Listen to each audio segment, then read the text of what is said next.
Basmati rice అండి. ఒక half an hour ముందే నానబెట్టుకున్న. నేను 3 కేజెస్ తీసుకున్న వెజ్ బిర్యానీకి.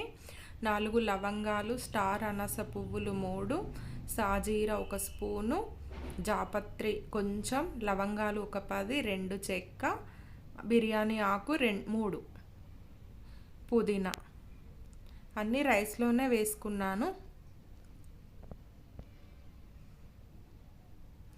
1 స్పూన్ ఆయిల్. రైస్ పొడి పొడిగా వస్తుందండి ఆయిల్ వేసుకుంటే. గల్లుప్పు 1 స్పూను. ఇవన్నీ కలుపుకొని స్టవ్ మీద పెట్టేసుకోవడమే. ఇప్పుడు వెజ్ బిర్యానీకి ఒక గిన్నె పెట్టుకొని 1 కప్పు ఆయిల్ అండి. నేను ఎక్కువ క్వాంటిటీ తీసుకుంటున్నా కాబట్టి ఆయిల్ కొంచెం ఎక్కువే పడుతుంది. ఒక దాల్చిన చెక్క, 1 బిర్యానీ ఆకు, 2 లవంగాలు, కొంచెం సాజీరా, 1 కప్పు క్యారెట్, పచ్చిమిర్చి కొన్ని, ఒక 4 తీసుకున్న, బఠానీ హాఫ్ కప్పు నానబెట్టుకున్నానండి ఒక హాఫ్ అన్ అవర్ ముందు. పచ్చి బఠానీ దొరకలేదు నాకు, కొంచెం వేపుకోవాలి. 1 ఫుల్ కప్పు ఆలు అండి. వెజ్ బిర్యానీ కదా, ఇవన్నీ ఎక్కువ ఉంటేనే బాగుంటుందండి టేస్ట్. కొంచెం వేపుకోవాలి. Beans 1 cup, onion 1 cup,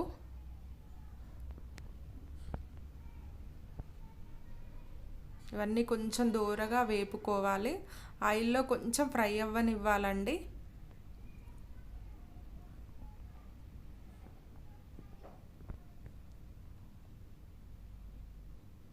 1 spoon salt. తొందరగా మగ్గిపోతాయి సాల్ట్ వేసుకుంటే.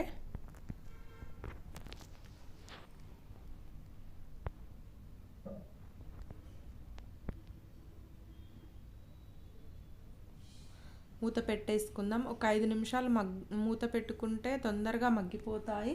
చూడండి 5 నిమిషాల తర్వాత మొత్తం మగ్గిపోయాయి. ఇలా ఆయిల్లోనే వేంపుకోవాలండి. చూడండి ఉడికిపోయాయి. 2 స్పూన్ల ధనియాల పొడి అండి, పచ్చి ధనియాల పొడి, 4 టేబుల్ స్పూన్ల కారం.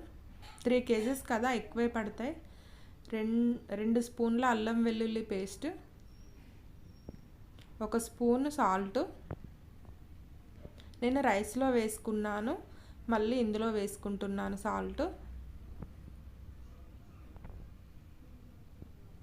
ఒకసారి కలుపుకోవాలి బాగా.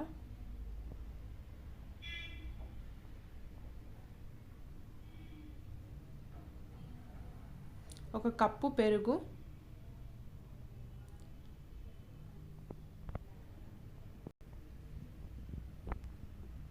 ఒకసారి బాగా కలుపుకోవాలి.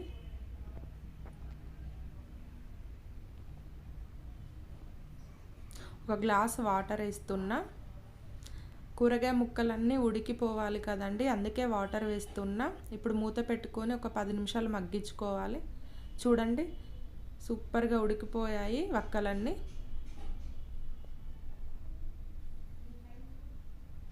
1 స్పూన్ గరం మసాలా అండి, ఇంట్లో చేసుకున్న గరం మసాలా, టేస్ట్ బాగుంటుందండి. కొత్తిమీర. ఇప్పుడు మనం అన్నం వేసుకుందామండి ఇందులో.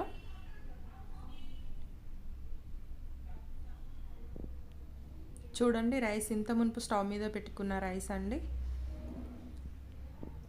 ఒక 70% ఉడకాలండి, మిగతా 30% అందులోనే ఉడికిపోవాలి, లేదంటే మెత్తగా అయిపోతుంది వెజ్ బిర్యానీ. చూడండి ఉడికిపోయింది. మీకు తెలుస్తుందండి, గంజి చిక్కగా అయిపోయిందనుకో మెత్తగా అయినట్టు, కొంచెం అలా పలసగా ఉంటే పర్ఫెక్ట్గా ఉడికినట్టు. ఇందులో వేసేసుకుందాం. దమ్ చేసుకోవాలి కదా, అందుకే కొంచెం లిక్విడ్ కర్రీ ఉన్నప్పుడే రైస్ వేసుకోవాలండి, అడుగంటకుంటూ ఉంటుంది.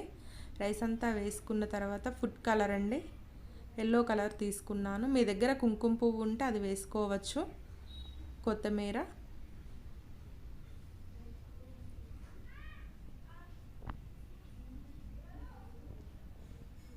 ఇప్పుడు మూత పెట్టేసుకుందాం. మనం రైస్ పెట్టుకున్న గిన్నె ఉంది కదండి, అది దాని మీద పెట్టేసుకుంటున్నా. దమ్ బయటికి వెళ్ళకుండా ఉంటుంది.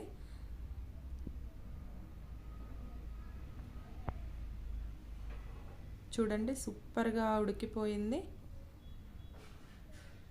ఇలా పువ్వులు పువ్వులు రావాలండి రైసు. చూడండి సూపర్గా వచ్చింది వెజ్ బిర్యానీ. ఇలా పుల్లలు పుల్లలు వచ్చింది. మనం రైస్ బాగా మెత్తగా ఉడికించుకోకుండా ఉంటే ఇలా వస్తుందండి.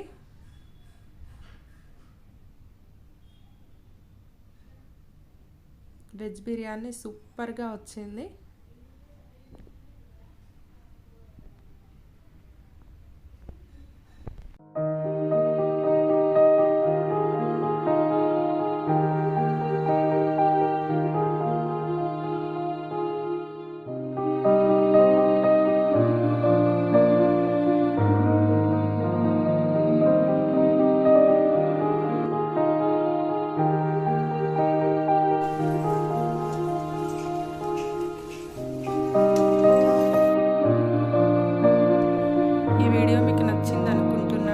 సబ్స్క్రైబ్ చేసుకోండి, షేర్ చేయండి, కామెంట్ చేయండి, లైక్ చేయండి.